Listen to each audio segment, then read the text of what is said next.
Bismillahirrahmanirrahim. Assalamualaikum warahmatullahi wabarakatuh.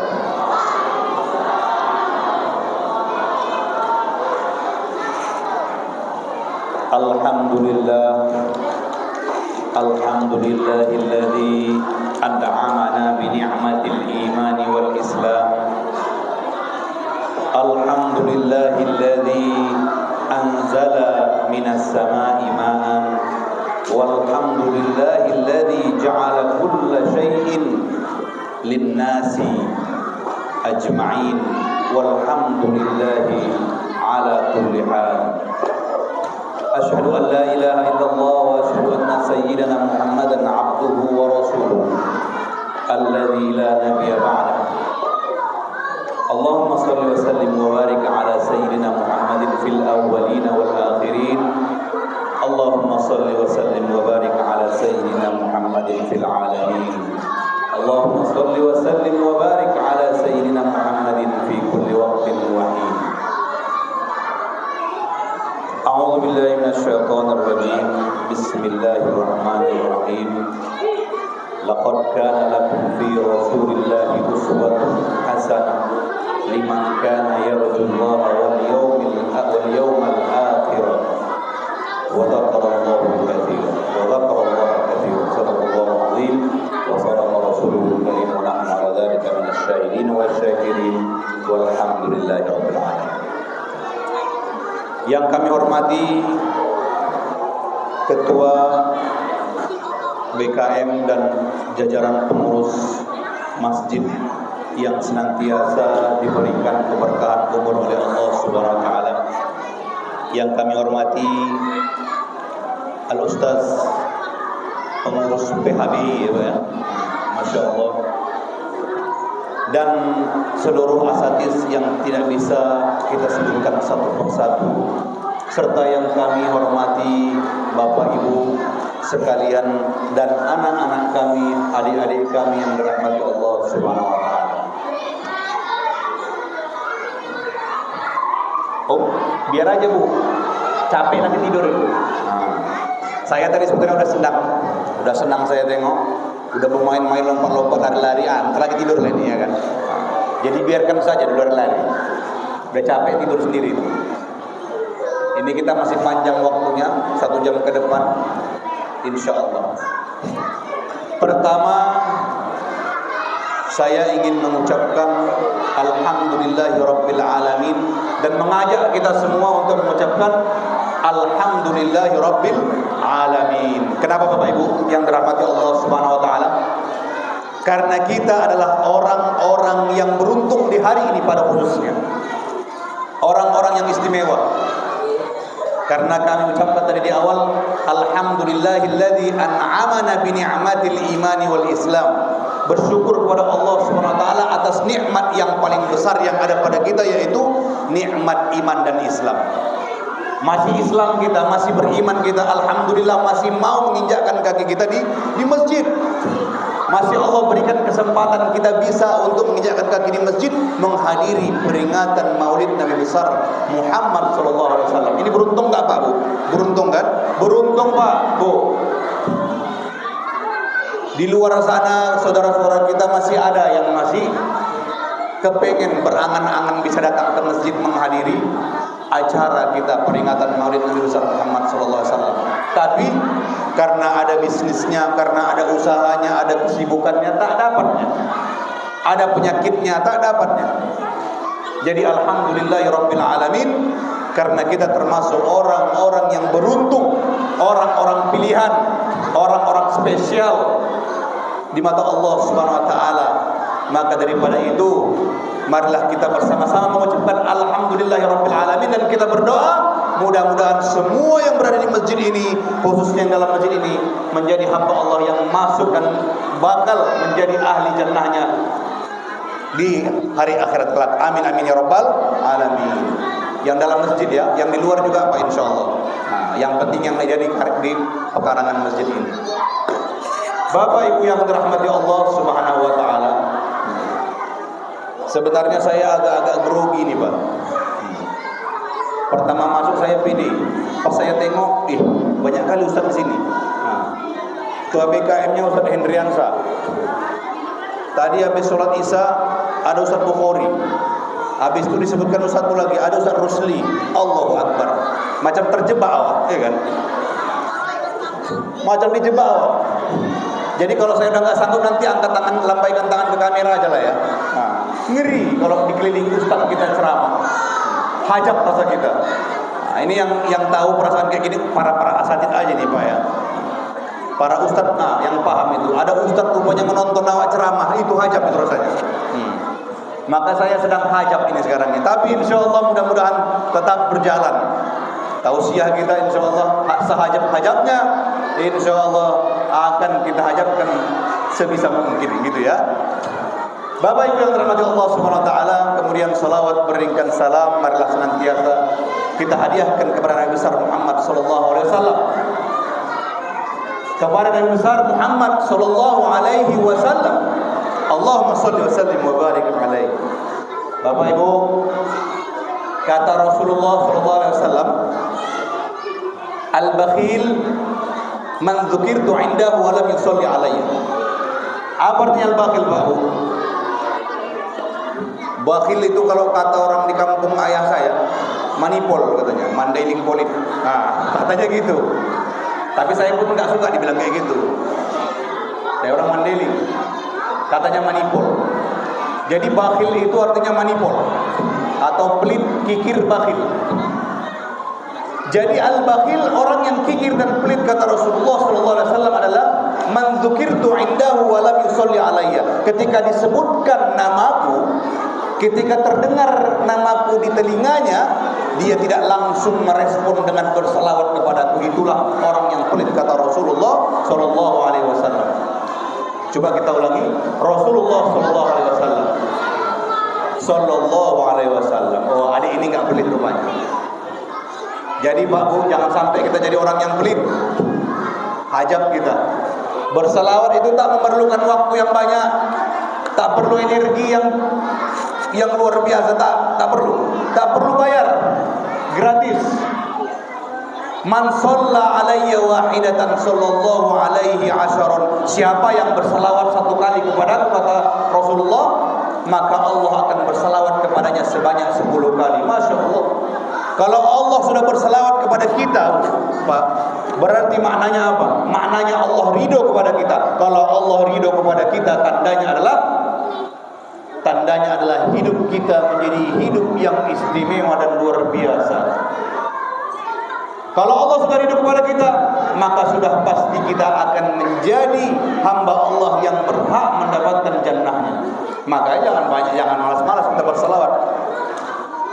Siapa yang berselawat 1 kali kepadaku kata Rasulullah, Allah akan berselawat kepadanya sebanyak 10 kali. Masya Allah. Tadi kita sudah berapa kali sholat, ibu-ibu marhaban tadi udah berkali-kali, udah banyak kali Bu. Allah sudah berkali-kali bersolat sama ibu, maka alhamdulillah. Berarti insya Allah nanti ibu semua yang jemaah yang ada di sini yang sudah bersalawat, berarti yang adalah merupakan umat Rasulullah yang mendapat ridho Allah Subhanahu wa taala dan menjadi ahli surga yang nanti. Amin amin ya rabbal alamin. Rajin-rajinlah kita bersalawat. Mudah-mudahan kita menjadi juga umat Rasulullah sallallahu alaihi wasallam yang mendapatkan syafaatnya di yaumil mahsyar. Bapak Ibu yang dirahmati Allah Subhanahu wa taala. Kadang-kadang saya berpikir dilemanya mengisi acara Maulid ini beginilah. Ada anak-anak kita ribut, itu biasa Pak. Belum Ibu Bapak tahu cemana mengisi acara Maulid, pesertanya anak-anak semua. Wah, itu bukan hajab lagi, luar biasa, menjerit-jerit awak. Satu pun tak ada yang menengok. Terpaksa lah keluarkan jurus-jurus cerita-cerita film ini, film boboho, ya kan? Film apa namanya? Adudu, ya kan? Tahu abang film apa namanya? Yang ada adudu, tahu kan? Yang recok mirip adudu. Mau? Biar saya doakan ini. Makanya jangan recok. Jadi payah memang, tapi alhamdulillah Pak, Bu, Ini kalau tak kita biasakan di masjid dari usia segini, jangan pula kita nanti berharap ketika besar mereka akan datang ke masjid dengan sukacita. Biarkanlah mereka guling-guling salto-salto. Insya Allah ke depannya ketika mereka dewasa, mereka lah yang menjadi pemimpin di sini, memimpin kita berjamaah. Amin amin ya rabbal alamin. Bapak Ibu yang dirahmati Allah Subhanahu wa taala, saya tadi datang menengok foto saya, tak percaya saya, ganteng kali. Nah, iya, kadang-kadang awak bingung juga ini. Nanti hadirinnya kecewa pula kan. Ditengok bannernya gitu, datang rame-rame berbondong-bondong, pas aslinya loh, katanya gitu kan. Kok gini katanya gitu. Nah, tapi ya alhamdulillah lah. Setidaknya walaupun agak-agak nipu dikit, adalah mungkin siapa tahu yang termotivasi untuk datang ke pengajian ke acara peringatan Maulid kita. Iya Bu.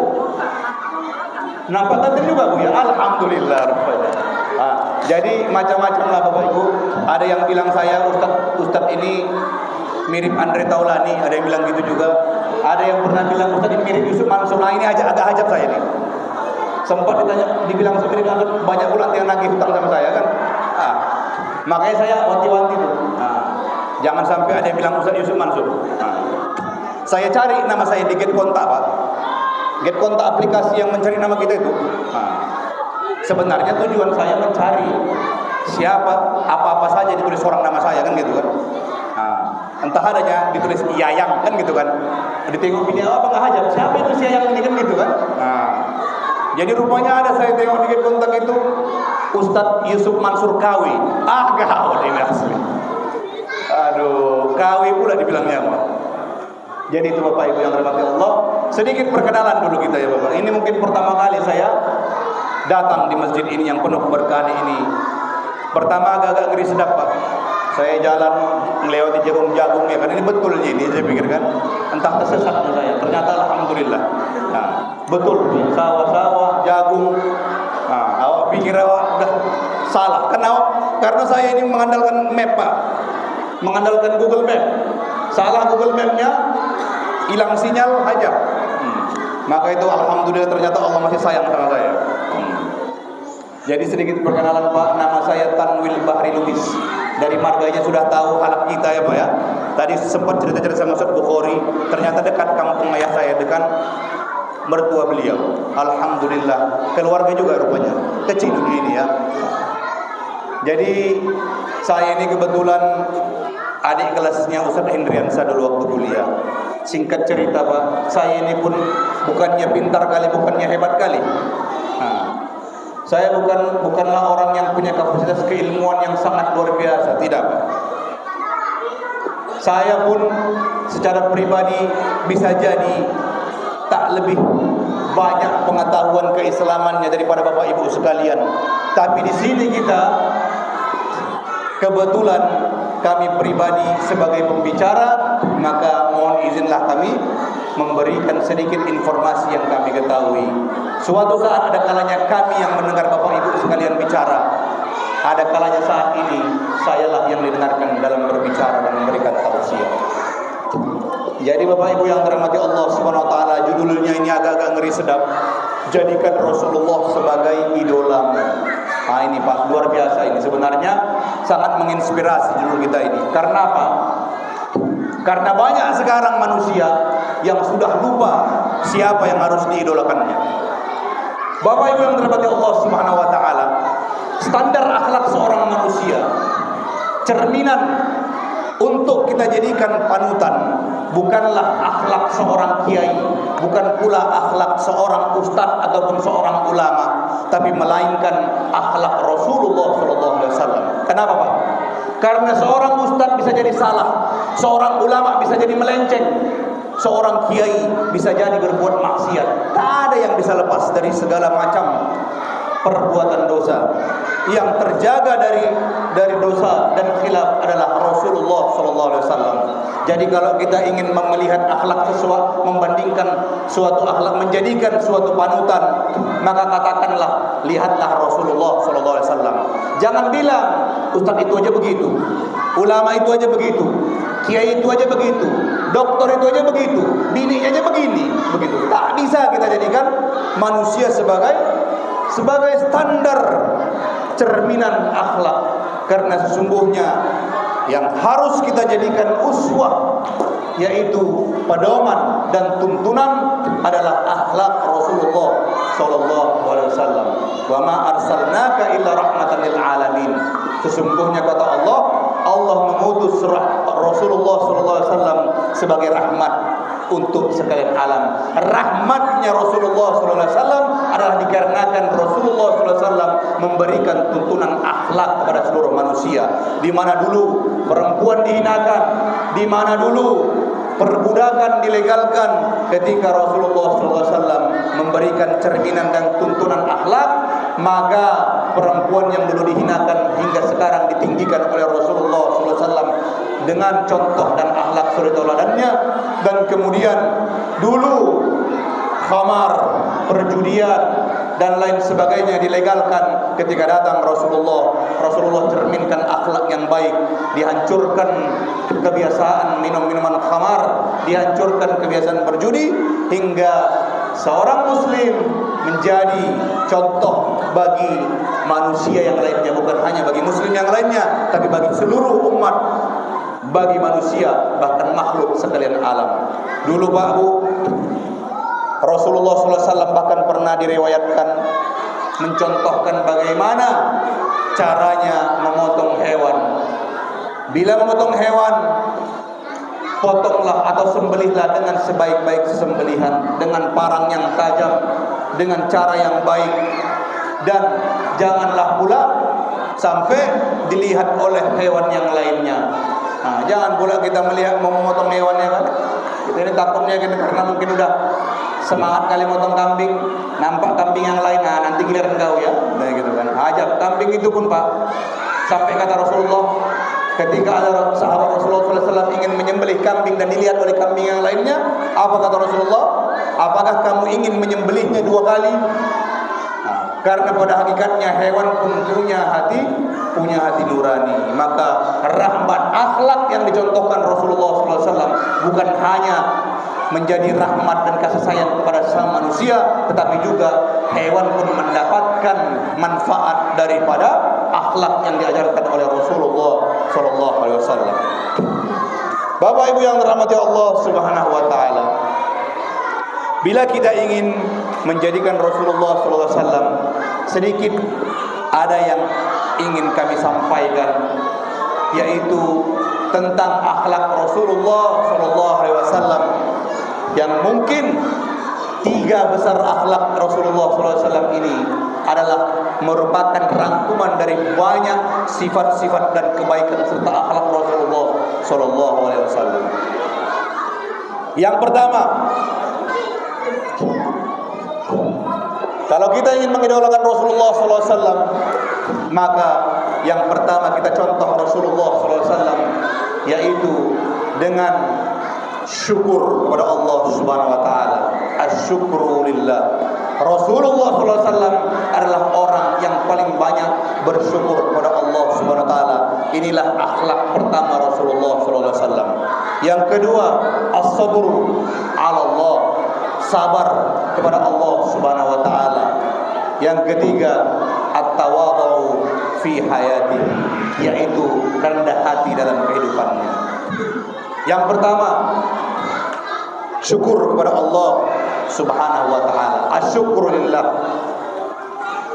Allah berfirman dalam Al-Qur'an, A'udzu billahi minasyaitonir rajim. Bismillahirrahmanirrahim.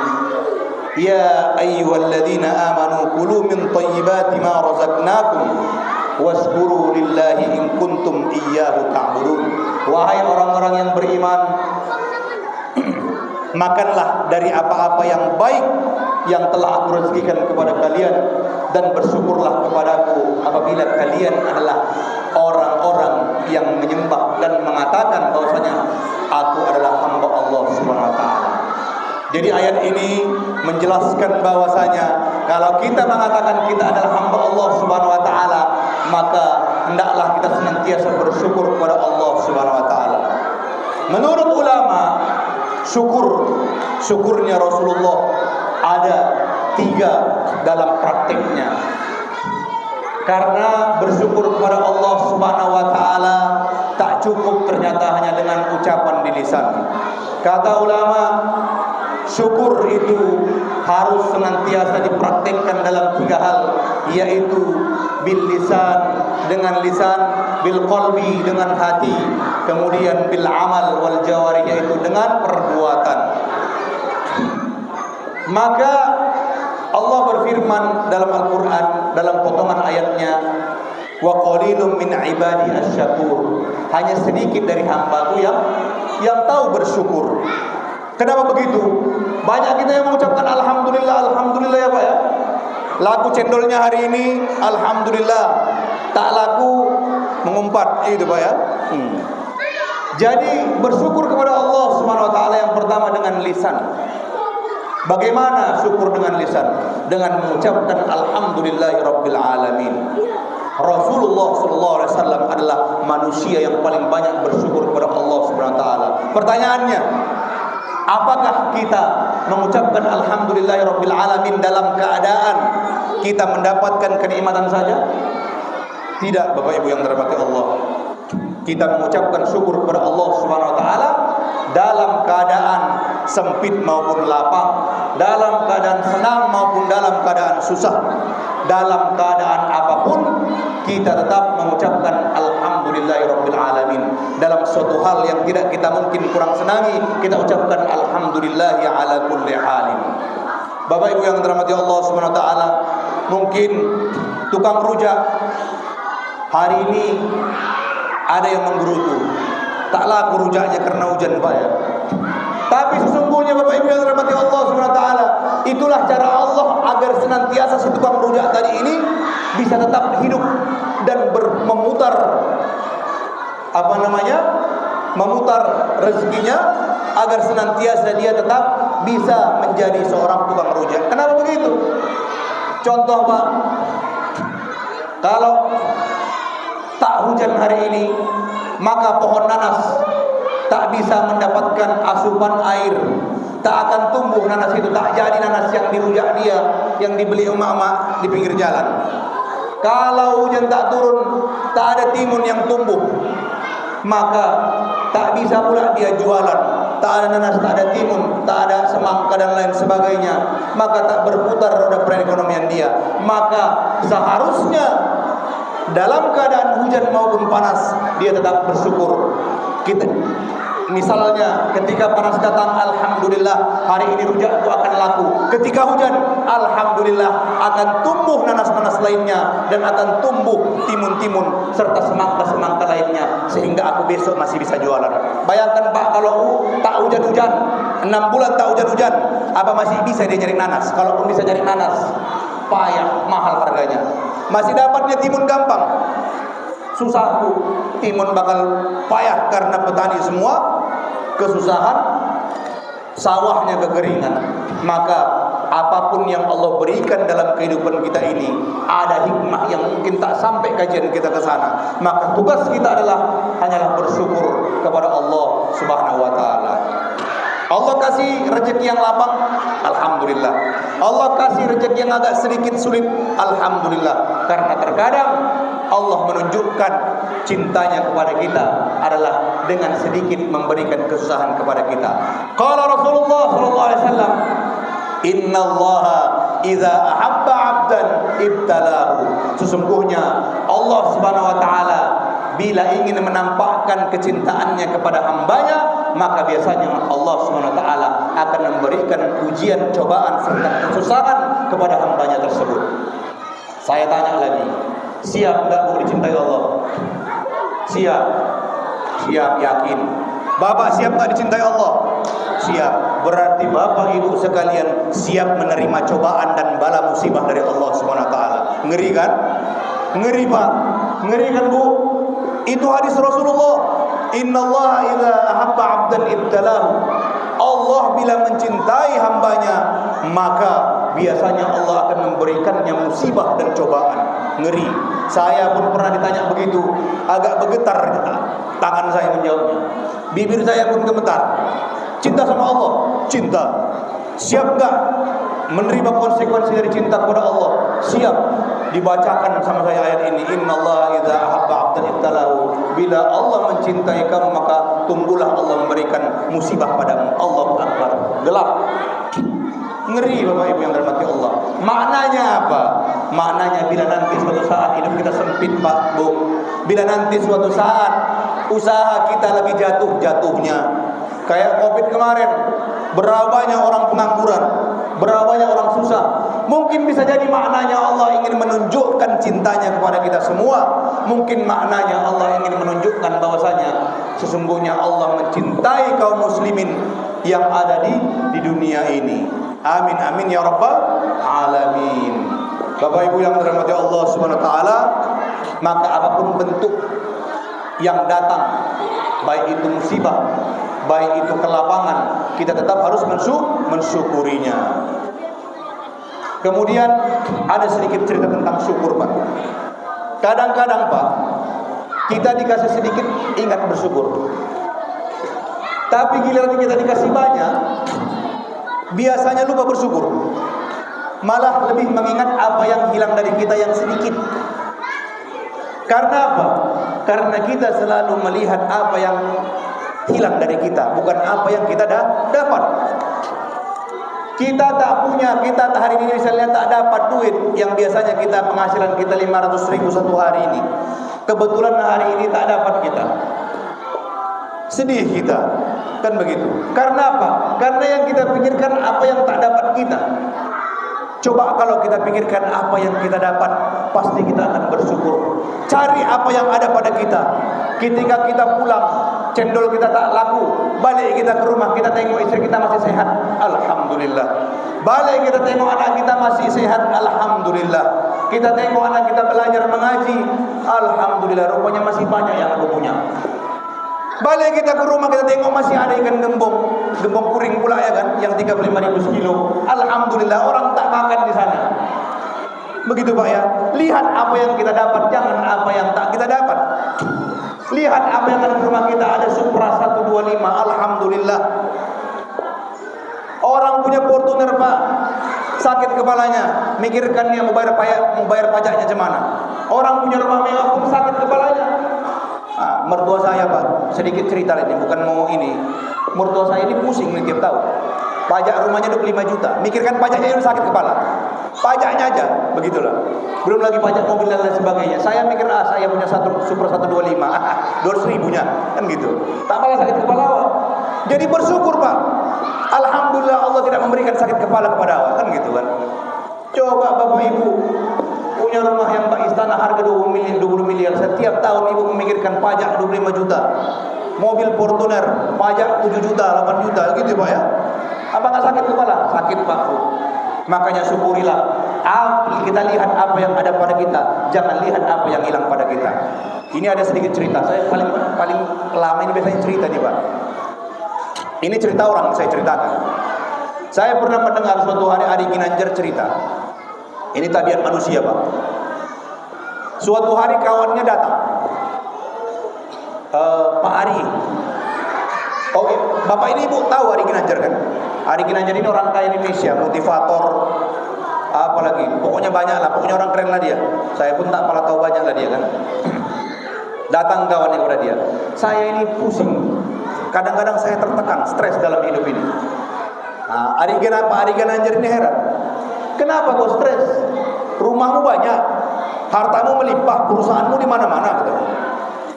Begini Pak Ari, kadang-kadang saya kayak nggak nyaman. Padahal saya banyak duit, banyak perusahaan. Tapi kadang-kadang kalau satu hari saya berpikir perusahaan saya turun profitnya, stres saya itu. Seolah-olah saya merasa tak menikmati hidup. Begitu katanya.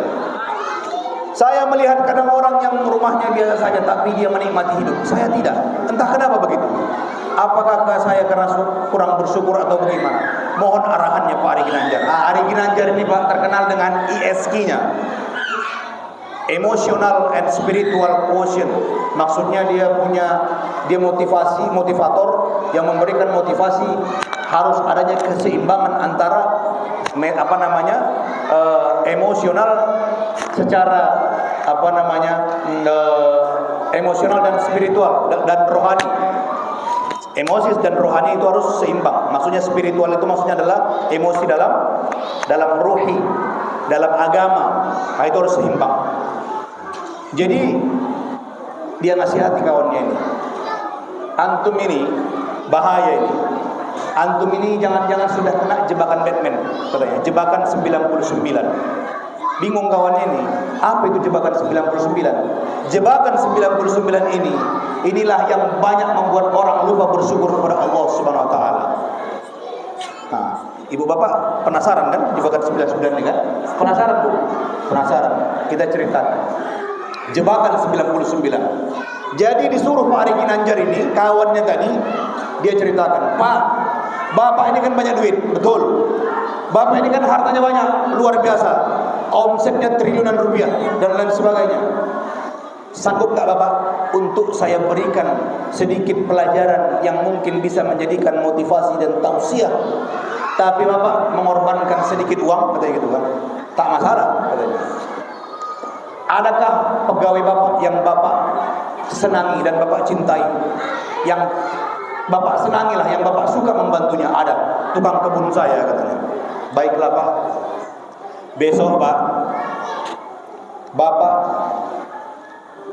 masukkan uang di dalam koper, jumlahnya 99 juta, katanya. Mau nggak Bapak menolong dia? Mau, karena anaknya mau kuliah dan lain sebagainya. Memang udah niat dia sebetulnya. Nah, kalau gitu, karena Bapak sudah berniat menolong dia, maka inilah mungkin sekalian momen, sekalian saya berikan pelajaran kepada Bapak, kata Pak Ari Ginanjar gitu kan.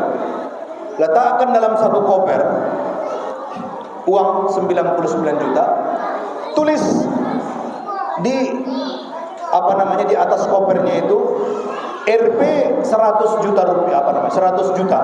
Jadi 100 juta rupiah gitu ya. Di tasnya itu ditempel lah begitu kan. Nah, habis itu kunci buat kodenya, tulis di kertas kodenya, bilang sama dia jangan dibuka kecuali sampai di rumah. Nah, dilaksanakanlah apa yang dipesankan Pak Ari Ginanjar. Pulangnya orang kaya ini sampai di rumah, diisinya 99 juta, masuk ke dalam koper, ditulisnya lah di kunci koper itu RP 100 juta. Habis itu dipanggillah tukang kebunnya tadi. Mamang, katanya, ini hadiah dari saya karena pengabdian Mamang sudah bertahun-tahun di keluarga saya. Mungkin ini tak banyak, tapi sedikit inilah yang bisa saya berikan. Diserahkannya koper ini. Koper ini jangan dibuka kecuali Mamang sampai di rumah. Ini kodenya dalam surat ini, dalam amplop ini, buka ketika sampai di rumah. Akhirnya si Mamang ini penasaran lah kan, ditengoknya koper tulisannya 100 RP 100 juta. Penasaran lah, aku penasaran kalau dikasih kayak gitu. Isinya apa tak tahu kita. Entah duit entah bukan kan gitu kan. Suatu koper tapi ada angin surga. Di atasnya tulis 100 juta. Terakhir diletakkannya, lanjutkannya kerja. Penasarannya sepanjang hari. Tak tenang dia kerja. Jadi pesan Ari Ginanjar, kau perhatikan hari itu ketika dia kau berikan koper itu, dan kau perhatikan besok ketika dia datang bekerja lagi, katanya. Akhirnya diperhatikannya, si bapak ini mukanya cerah, semangat di kerja hari itu, karena dia tahu dapat hadiah. Ditengoknya 100 juta kan, udah kepikir dia 100 juta. Sampai sore pulanglah dia, semangat dia pulang ke rumah, dibukanya amplop tuh, ditengoknya kode dari koper itu, dibukanya koper itu, subhanallah, sujud syukur ini si tukang kebun, dihitungnya lah uang itu dengan senang hati. Masya Allah, mudahlah rezeki majikan itu. Dihitungnya uang itu satu persatu. Berapa uang itu Pak Bu? 99 juta. 100 juta dihitungnya satu, yang dapat dia cuma 99 juta. Pikirnya di mana silapnya? Dihitungnya lagi, nggak dapat juga. Suntuk dia. Di mana agaknya kalau letakkan tadi? Tapi nggak ada orang yang buka ini.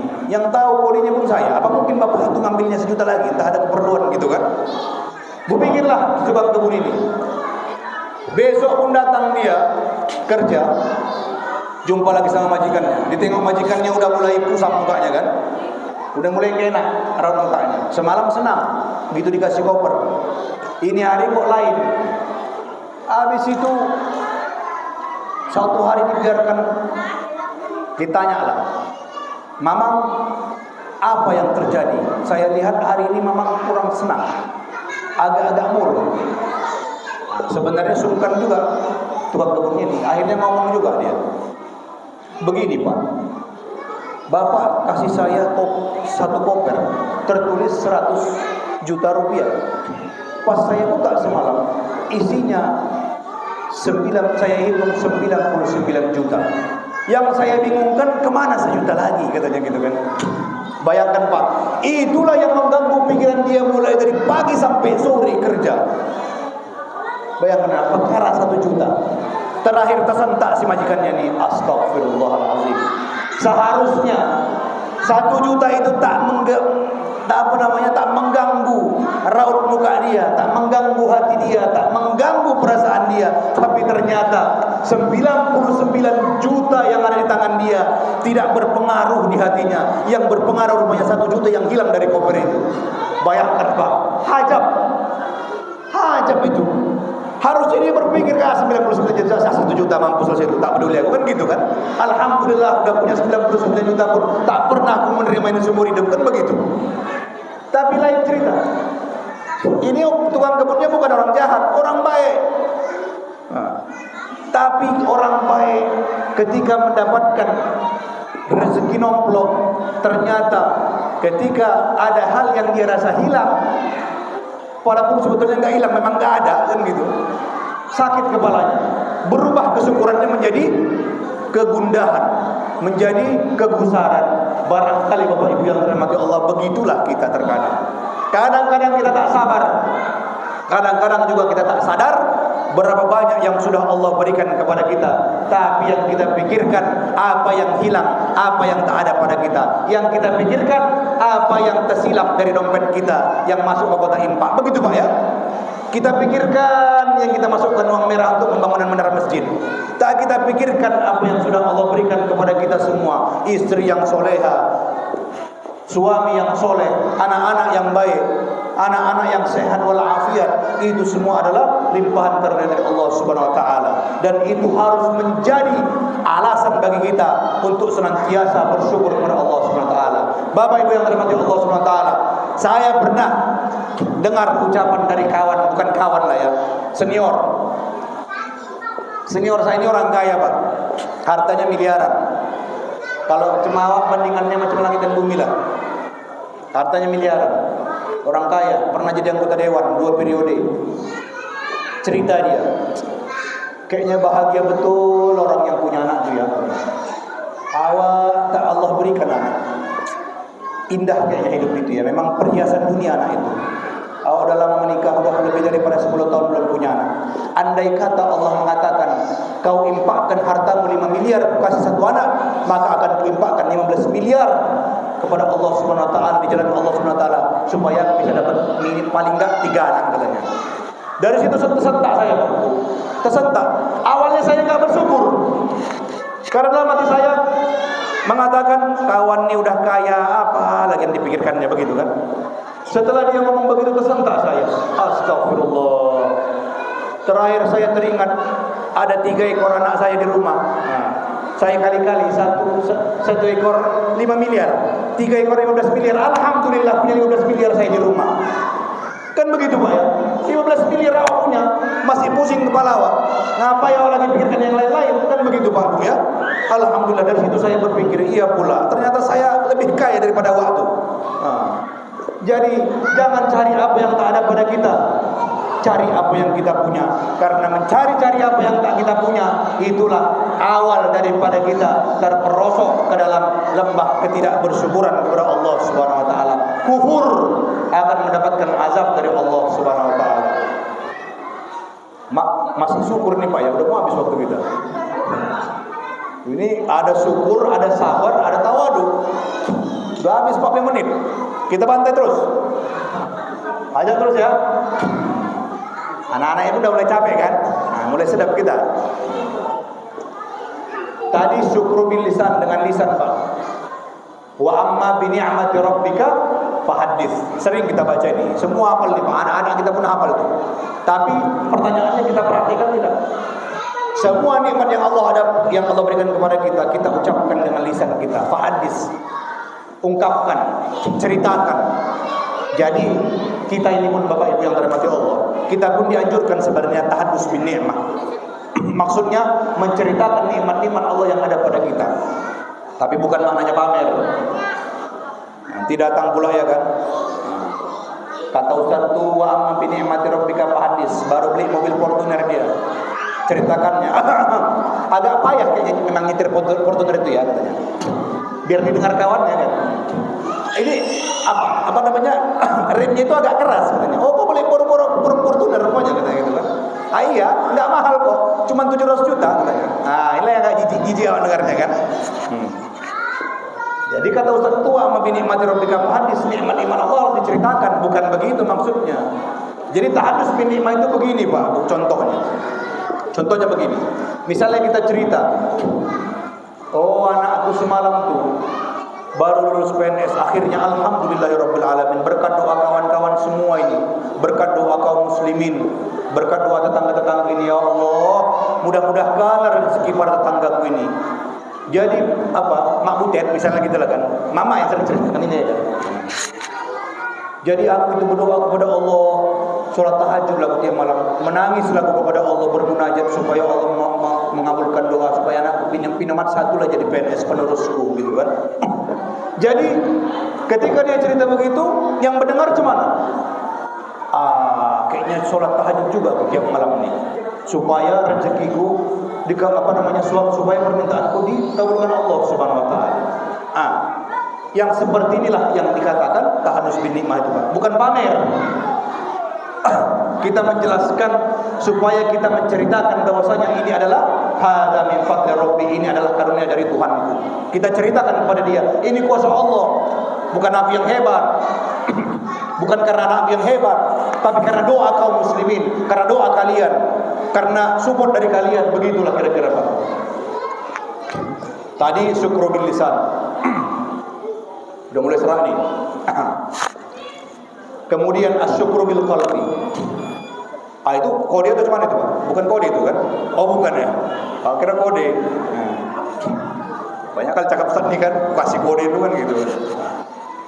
Jadi syukur bil qalb, syukur dengan hati. Syukur dengan hati adalah dengan keriduan kepada Allah Subhanahu wa taala, ridho. Jadi syukur itu Pak, tidak cukup dengan ucapan alhamdulillah. Banyak orang yang cukup bersyukur alhamdulillah tapi hatinya tidak bersyukur. Dia hanya berucap alhamdulillah saja. Tapi ternyata pada hakikatnya dia mengumpat dalam hatinya. Kemudian setelah syukur dengan hati, maka syukur yang paling inti adalah asyukru bil amal wal jawarih, syukur dengan perbuatan dan anggota tubuh. Maksudnya macam mana Bapak Ibu yang dirahmati Allah Subhanahu wa taala? Kita sudah berucap alhamdulillah, kita sudah betul dalam hati kita ini bersyukur kepada Allah Subhanahu wa taala, tapi syukur tak cukup dengan syukur. Kita harus menunjukkan bahwasanya kita benar-benar hamba Allah yang paling bersyukur. Apa maksudnya? Maksudnya kalau kita memang bersyukur, maka semakin kita bersyukur, semakin bertakwa kepada Allah Subhanahu wa taala. Semakin kita bersyukur, semakin kita ringan tangan kita untuk bersedekah. Semakin kita bersyukur, semakin ringan langkah kita untuk melakukan ibadah. Bapak Ibu, tangan kita, kaki kita ini kita rasa adalah kawan kita. Kita rasa adalah konco kita di dunia ini. Tahukah Bapak Ibu yang dirahmati Allah Subhanahu wa taala, al-yauma nakhtimu ala afwahihim wa tukallimuna aydihim wa tashhadu arjuluhum bima kanu yaksibun. Nanti Bapak Ibu yang dirahmati Allah Subhanahu wa taala, mulut kita dikunci oleh Allah Subhanahu wa taala. Bercakaplah tangan kita, bersaksilah kaki kita. Maka Bapak Ibu yang dirahmati Allah Subhanahu wa taala, yang sekarang kita anggap kawan kita ini, inilah pengkhianat paling besar nanti di akhirat. Pengkhianat kita paling besar di akhirat. Inilah yang menjadi kibus kita nantinya, yang menceritakan semua perbuatan kita di dunia ini di hadapan Allah Subhanahu wa taala. Mau pijakan sakit tangan awak ya kan? Tapi faktanya dialah pengkhianat terbesar nanti di hadapan Allah Subhanahu wa taala. Kaki kita Bapak Ibu sakit sikit asam urat, terasa kita sayang dia, kita kasih obat, kita kusuk-kusuk. Di akhirat dia pengkhianat kita Pak Bu. Dia bersaksi, dia yang akan menjadi saksi di hadapan Allah Subhanahu wa taala apa tingkah kita di dunia ini. Maka apapun yang Allah berikan nikmat tangan dan kaki kita, maka tandanya kita mensyukurinya. Kita perlakukan mereka dengan perbuatan-perbuatan yang mengajak kita kepada ridha Allah Subhanahu wa taala dan meninggalkan yang mengantarkan kita kepada kemaksiatan Allah Subhanahu wa taala. Tangan jangan dibuat untuk memukul istri ya Pak ya. Istri juga begitu Bu. Mulut jangan dibuat untuk mengambil suami kan gitu ya. Nah, jadi semua itu insya Allah anggota tubuh kita kalau kita gunakan untuk bertakwa kepada Allah Subhanahu wa taala, maka kita akan menjadi hamba Allah Subhanahu wa taala yang benar-benar bersyukur. Pertama, syukur dengan lisan, kedua, syukur dengan hati, dan yang ketiga, syukur dengan perbuatan dan anggota tubuh. Itu masih syukur ya Pak ya. Masuk kita yang kedua, sabar. Rasulullah, sifat Rasulullah, akhlak Rasulullah yang kedua adalah sabar Pak Bu. Rasulullah SAW adalah manusia yang paling sabar di muka bumi ini. Rasulullah SAW ketika di Taif, kita tahu semua ceritanya masyhur, ketika dilempari dengan batu sampai berdarah jidatnya. Malaikat saja marah, malaikat Bapak Ibu, malaikat marah, geram, mau dibalikkannya Taif itu. Tapi Rasulullah SAW memaafkan. Ada yang bisa begitu Pak, biar saya lempar sini pakai batu. Ada yang bisa maafkan saya? Tak ada Pak, payah memaafkan orang itu. Orang udah minta maaf aja pun tak kita maafkan, apalagi yang tak minta maaf ya kan. Jadi sabar itu pun bukan hanya sabar ketika kita dizolimi. Sabar itu kata ulama ada 3 juga. As-sabru fi ta'atillah, sabar dalam ketakwaan kepada Allah Subhanahu wa taala. Nah, ini kalau kita mau mencontoh Rasulullah, Bapak Ibu yang dirahmati Allah, yang pertama tadi senantiasa bersyukur, yang kemudian yang kedua senantiasa bersabar. Sabar yang pertama adalah sabar dalam ketakwaan kepada Allah Subhanahu wa taala. Rabbus samawati wal ardi wa ma bainahuma fastabir li ibadati. Jadi Allah Subhanahu wa taala berfirman, akulah Tuhan sekalian alam dan akulah Tuhan dari seluruh makhluk yang ada di isi langit dan di bumi ini.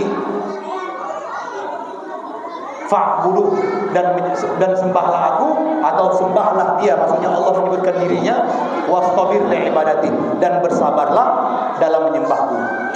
Kenapa Allah mengatakan bersabarlah dalam menyembahku?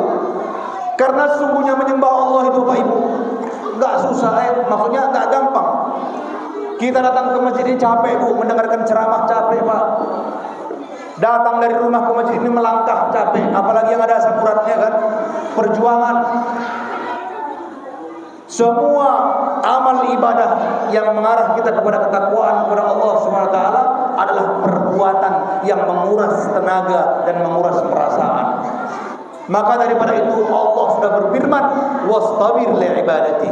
Sabar kita harus senantiasa dalam menghambakan diri kepada Allah Subhanahu wa taala. Berpuasa capek, sabar kata Allah. Berzakat, bersedekah capek, sabar kata Allah.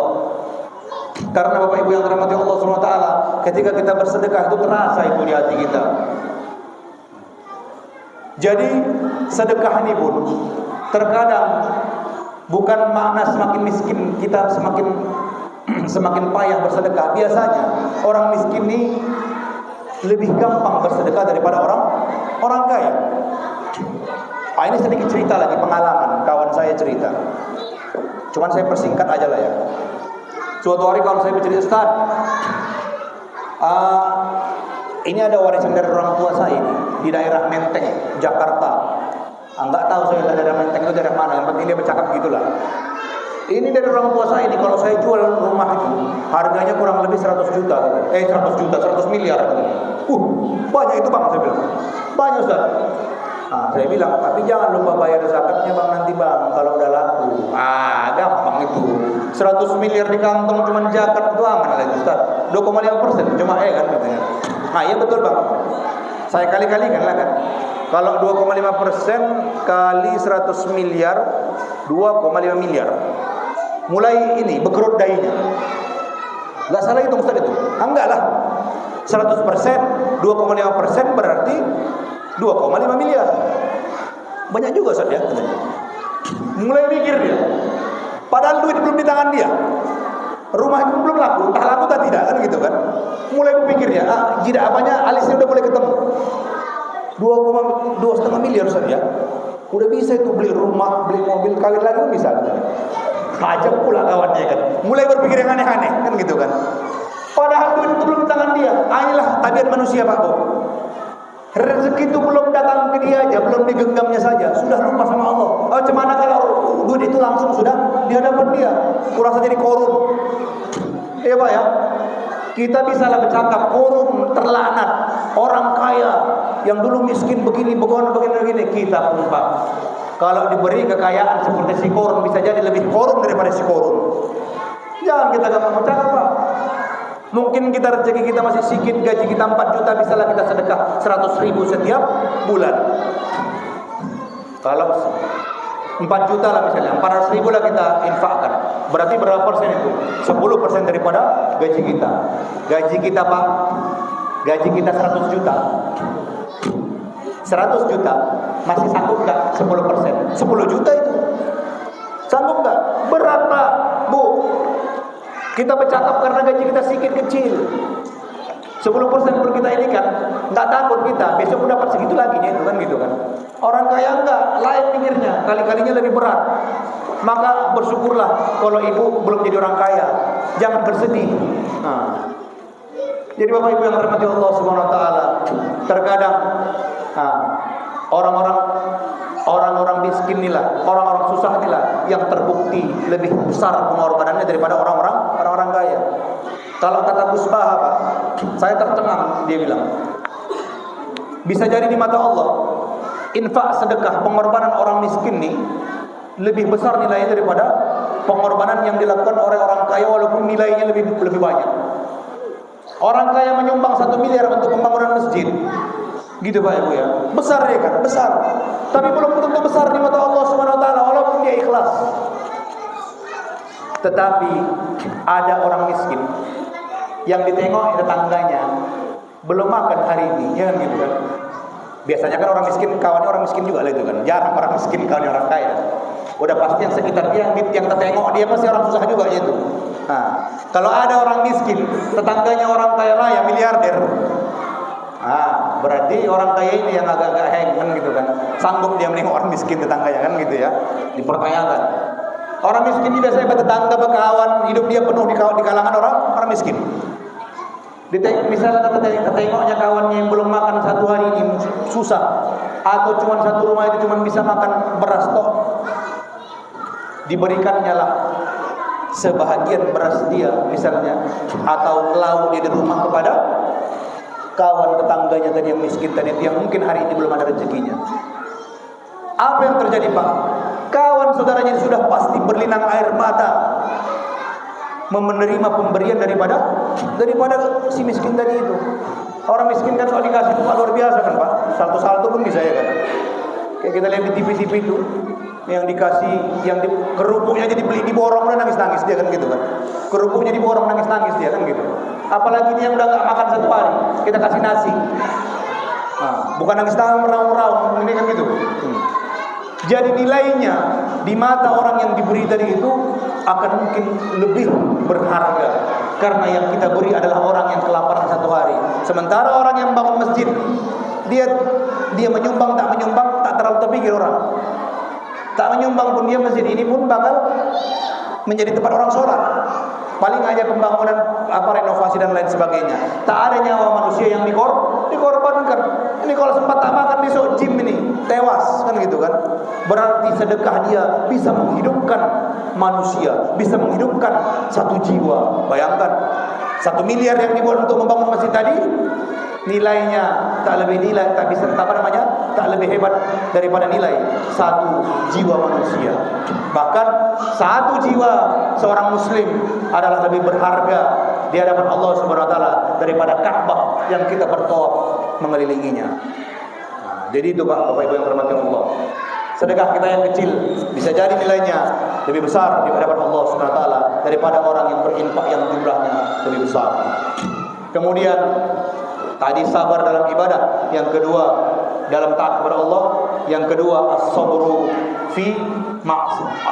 an maksiatillah, sabar daripada menghindarkan kemaksiatan kepada Allah Subhanahu wa taala. Kita sebagai seorang muslim harus senantiasa juga sabar dalam meninggalkan kemaksiatan untuk berbuat ingkar kepada Allah Subhanahu wa taala. Dalam suatu hadis diriwayatkan, man taraka syai'an lillah awadahu Allahu ahsan minhu. Siapa yang meninggalkan suatu keburukan karena Allah Subhanahu wa taala, maka Allah berjanji akan menggantikan kepadanya dengan sesuatu hal yang lebih baik di lain waktu. Ada ini anggaran desa lah kita bilang ya. Anggaran desa besar sekarang kan Pak, miliaran. Terpikir kita mau korupsi, aduh mantap ini proyek. Kemudian kita teringatku satu semalam ceramah, sabar dalam meninggalkan kemaksiatan kepada Allah Subhanahu wa taala. Tak jadi dilakukannya. Maka percayalah Pak, percayalah Bu, Allah akan menggantikan apa yang tak jadi kita korupsi itu. Berapa yang mau kita korupsi itu? 100 juta.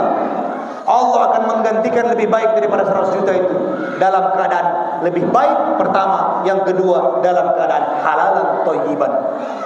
Kalau kita tadi jadi korupsi, kita ambil 100 juta, yang pertama dia tidak halal, yang kedua dia tidak thayyib, itulah kita kasih makan kepada anak kita kasih makan kepada istri kita. Na'udzubillahi min dzalik. Mending kita sabar, mending kita mengelus dada, menahan diri dari berbuat maksiat kepada Allah Subhanahu wa taala, yaitu dengan berusaha melakukan korupsi. Sabar kita, insyaallah 2 bulan lagi, 3 bulan lagi, setahun lagi, tak tahu kita, insyaallah Allah akan memberikan rezeki yang lebih besar daripada yang mungkin kita angan-angankan tadi itu. Amin amin ya rabbal alamin. Tak dapat di dunia, sudah pasti akan dapat di akhirat, insyaallah. Kemudian yang ketiga, as-sabru fi aqdarillah, sabar dengan takdir Allah Subhanahu wa taala. Semua Bapak Ibu yang dirahmati Allah Subhanahu wa taala, wala nabluwannakum bi syai'in minal khaufi wal ju'i wa naqsin minal amwali wal anfusi wath thamarat.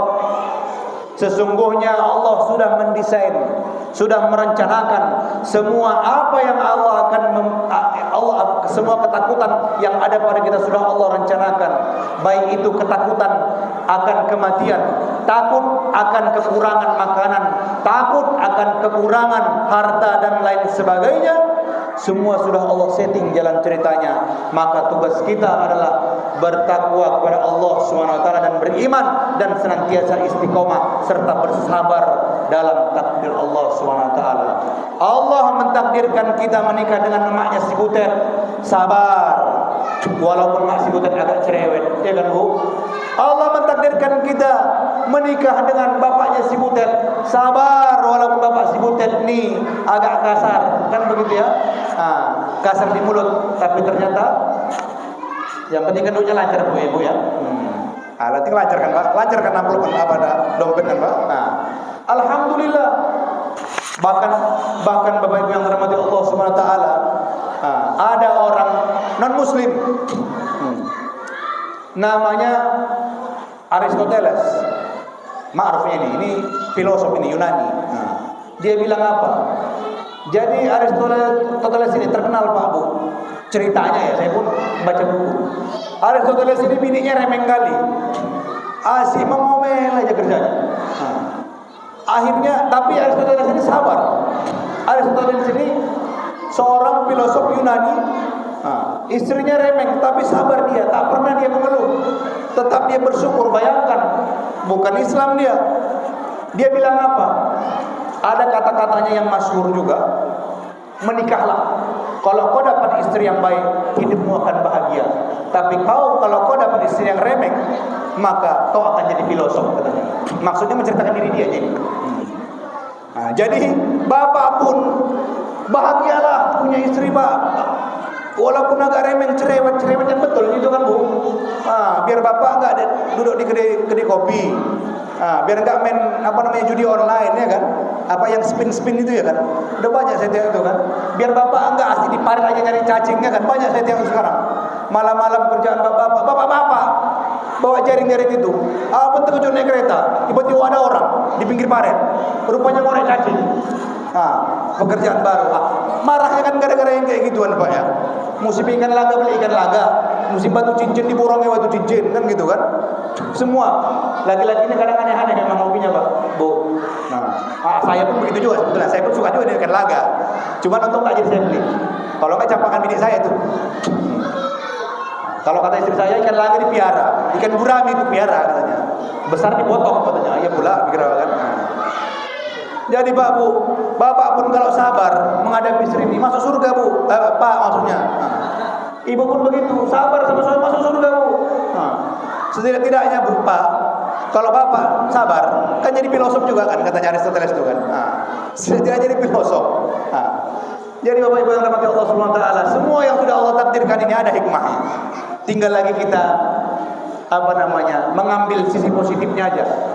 Cari apa yang sisi positif yang ada pada kita walaupun itu bentuknya cobaan dan musibah. Kita punya istri yang agak luar biasa remeng, hikmahnya apa? Hikmahnya kita senantiasa terjaga dari kenakalan-kenakalan lelaki, kan gitu kan? Ibu pun punya suami yang agak belit, kan ada suami yang belit Bu ya? Yang agak mengeluarkan isi dompetnya, syukur ibu. Berarti maksudnya Allah menginginkan ibu supaya bisa ngerim belanjaannya. Jangan kasih belanja, jangan kredit aja ya kan. Panci udah 10 masih kurang. Suka kali memajang-majang panci, udah banyak panci untuk masak. Yang dipajang belum ada katanya kan. Supaya nampak kalau kau datang panci ini harga 1,5 juta katanya kan. Yang 5 juta gitu lah. Jadi biasa itu saya juga begitu Bu. Membeli barang-barang yang tak ada gunanya. Dibeli habis itu tak dipakai, entah itu apa saya pun tak tahu. Yang ada saya mengamuk ya kan, uang habis kan gitu.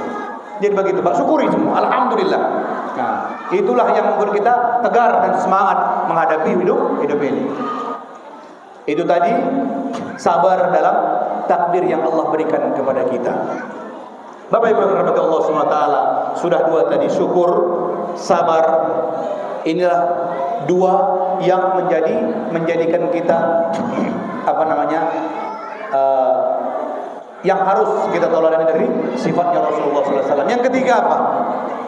Yang ketiga tawadhu, rendah hati. Rendah hati ini Bapak Ibu yang dirahmati Allah Subhanahu wa taala, bukan macam rendah hati kayak orang zaman sekarang nih. Cerita dia kan, awak ini apalah, awak ini kaleng-kaleng katanya gitu kan. Cuman PNS, gaji cuma 6 juta katanya kan. Tunjangannya cuma 20 jutanya katanya. Ini rendah hati walabu ini. Banyak orang kayak gini. Awaknya apalah, pengusaha kecil-kecilan. Cuma jual bandres, penghasilan awak cuma 1 jutanya sehari. Ini minta kena tunjang nih Pak, kayak gini nih. Dia merendah supaya didengar orang hebat, kan gitu kan. Yang begini-gini nih, bukan begini rendah hati. Rendah hati ini adalah yang senantiasa di hadapan orang lain tidak menonjolkan kelebihannya. Di hadapan orang lain tidak menceritakan apa-apa kehebatan-kehebatan yang ada di rumahnya. Kata Rasulullah SAW, Bapak Ibu yang dirahmati Allah, ini ada sedikit pesan, tapi maaf Pak ya Bu ya. Lupa saya bunyi hadisnya. Artinya yang saya ingat. Kata Rasulullah begini, sebisa mungkin tutupilah nikmat yang ada padamu, karena di dalam setiap nikmat ada tersimpan hasad. Jadi Bapak Ibu yang dirahmati Allah Subhanahu wa taala, kalau Allah memberikan nikmat yang ada pada kita walaupun kita bersyukuri walaupun kita ada tadi mengatakan syukur dengan lisan, tak sepenuhnya semua apa yang ada isi rumah kita ini, semua apa yang ada pada kita ini kita sebutkan di hadapan orang lain. Karena apa? Walikulli dzi ni'matin mahsudun, kata Rasulullah. Di setiap nikmat yang ada pada kita tersisip di dalamnya kedengkian-kedengkian yang mungkin bisa merasuki ke dalam hati orang lain. Hati-hati Pak Bu, hati-hati. Walaupun cendol kita laku 1 juta 1 hari, usah malah kita ceritakan. Kita bilang aja alhamdulillah cukup lah buat anak istri awak, cukup buat sekolah lah alhamdulillah, walaupun tak banyak-banyak kali. Tak usah disebutkan 1 jutanya, kan gitu kan. 1 juta sehari. Sebutkan aja nikmat Allah, rezeki dari Allah. Karena apa? Karena tadi itu setiap kenikmatan-kenikmatan yang ada pada kita ini terselip kedengkian orang lain. Siapa yang punya potensi dengki? Yang punya potensi dengki sama Bapak Ibu sekalian bukan saya, Pak. Saya dia entah berantah, tak tinggal di mana kan gitu kan, tinggal di Helpet, tak kenal saya sama Bapak Ibu. Mungkin jumpa sekali-sekali kan gitu kan. Yang mungkin punya dengki sama kita siapa? Tetangga kita, kawan kerja kita, abang kita, adik kita, siapa lagi? Semua orang yang berada, yang hidup bersama-sama kita. Maka hati-hati, Pak. Jangan kita baru beli gelang balu dibunyi-bunyikan ya kan, Ibu ya. Baru punya mobil baru, agak-agak diklakson-klakson kan gitu kan. Kambing pun lewat diklaksonnya panjang kali, supaya orang tahu kan baru beli mobil kan gitu kan. Jangan, karena di setiap nikmat yang ada pada kita akan bisa memunculkan kedengkian.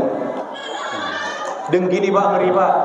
Dengki ini dari mata, tapi bisa menimbulkan penyakit namanya penyakit ain. Penyakit ain ini Pak, penyakit hasad ini bukan hanya bisa merusak orang yang mendengki tadi itu. Kita pun yang didengki Pak, bisa hajat. Bisa kita sakit gara-gara itu Pak, hati-hati. Makanya ada namanya penyakit ain. Ditengoknya kita jadi senjata iblis untuk melancarkan serangan sihirnya, yaitu melalui mata-mata yang dengki kepada kita. Maka dalam Al-Quran yang sering kita baca di ujung ayatnya, min syarri hasidin idza hasad. Kita minta perlindungan dari Allah Subhanahu wa taala dari keburukan orang-orang yang dengki kepada kita. Karena apa? Karena kedengkian bisa membawa kebahagiaan ya, bisa membawa bahaya kepada kita secara fisik.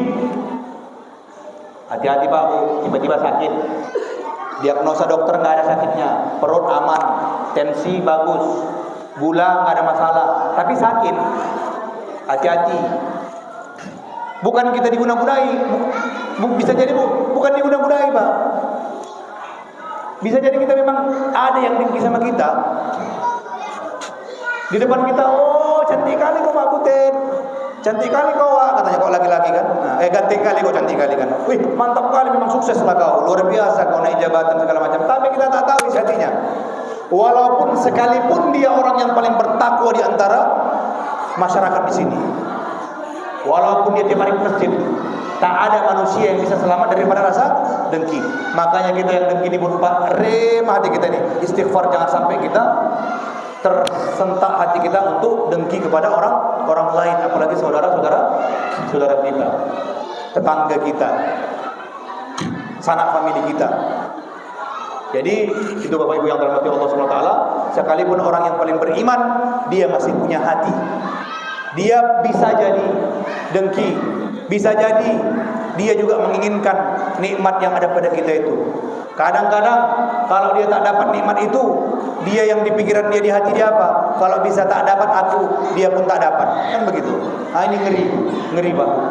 Walaupun kita orang yang rajin qiyamul lail, tak ada jaminan kita bisa hati kita bersih daripada hasad. Bahkan sahabat Rasulullah SAW pernah dengki kepada kepada sahabat yang lainnya.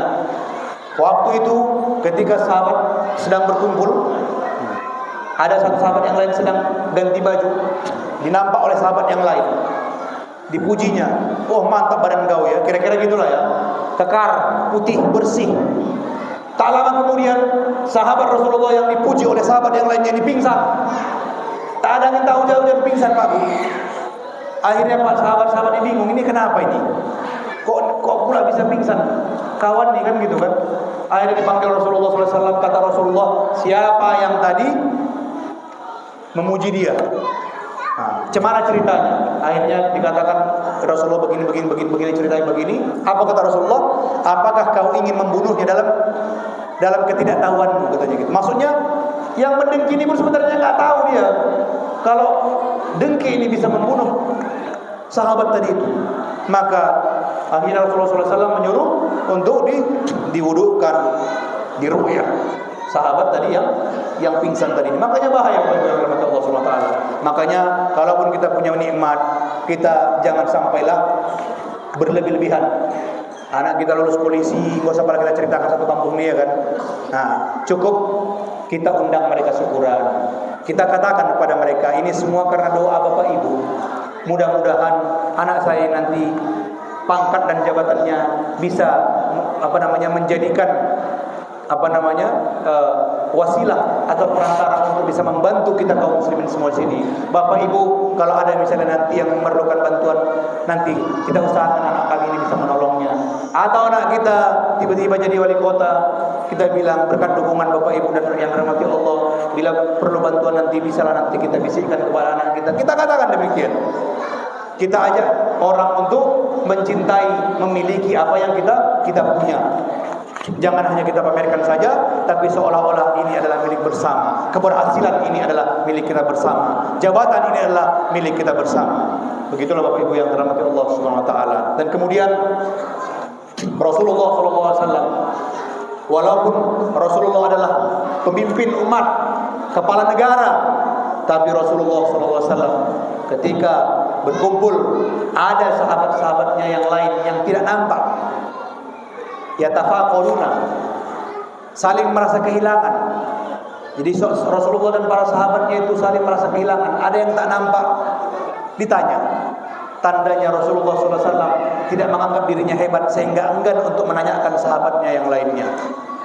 Rasulullah SAW tak segan-segan untuk datang ke rumah sahabat-sahabatnya, ke rumah kaum muslimin yang lainnya. Tak kira miskin, tak kira orang yang susah, tetap Rasulullah datangi. Bahkan Rasulullah SAW dalam suatu hadis dikatakan,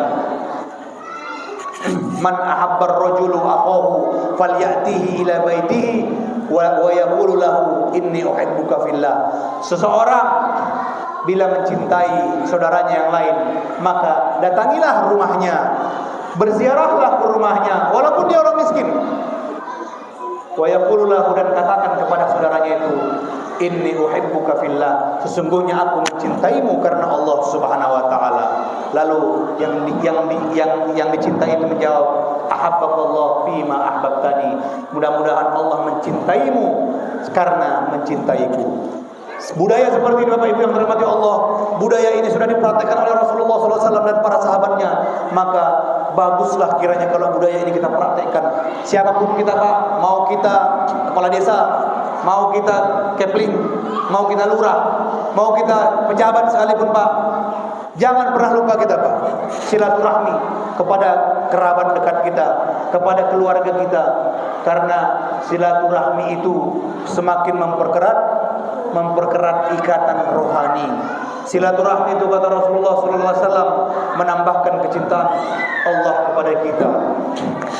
Jadi Bapak Ibu yang dirahmati Allah SWT, rendah hati juga termasuk adalah tidak memilih-milih mana yang mau diziarahi, tidak memilih-milih aku datangilah, silaturahmilah yang kaya itu supaya ada relasi nanti bisnisku, supaya proyekku nanti aman. Tidak. Rasulullah SAW tanda rendah hatinya, siapapun mau yang miskin, mau yang rendah jabatannya, Rasulullah SAW datang ke rumahnya satu persatu untuk melihat, bertanya bagaimana keadaannya. Begitulah kira-kira kerendahan hati Rasulullah SAW. Dan Rasulullah SAW rendah hatinya. Rasulullah SAW adalah seorang nabi. Rasulullah SAW telah dimaafkan oleh Allah SWT, telah diampuni dosa-dosanya yang akan datang dan yang telah berlalu. Tapi tidak menjadikan Rasulullah SAW menjadi orang yang malas-malasan tidak beribadah. Rasulullah SAW tahu diri, rendah hati. Rasulullah SAW, kata Aisyah, kana Rasulullah SAW yusolli bil-laili hatta tatafarrat qadamahu. Rasulullah SAW solat malam sampai bengkak kakinya karena solat malam. Bahkan Aisyah radhiyallahu anha bertanya, ya Rasulullah, kenapa kau lakukan ini? Lima tasna'u hada, lima sana'ta hada, ya Rasulullah. Kenapa kau buat seperti ini ya Rasulullah? Faqad ghufira laka ma taqaddama min dzambik wa ma ta'akhkhara. Karena sesungguhnya Allah telah mengampuni dosamu yang akan datang dan yang telah berlalu. Kata Rasulullah SAW, apakah tak boleh aku menjadi hamba Allah yang bersyukur?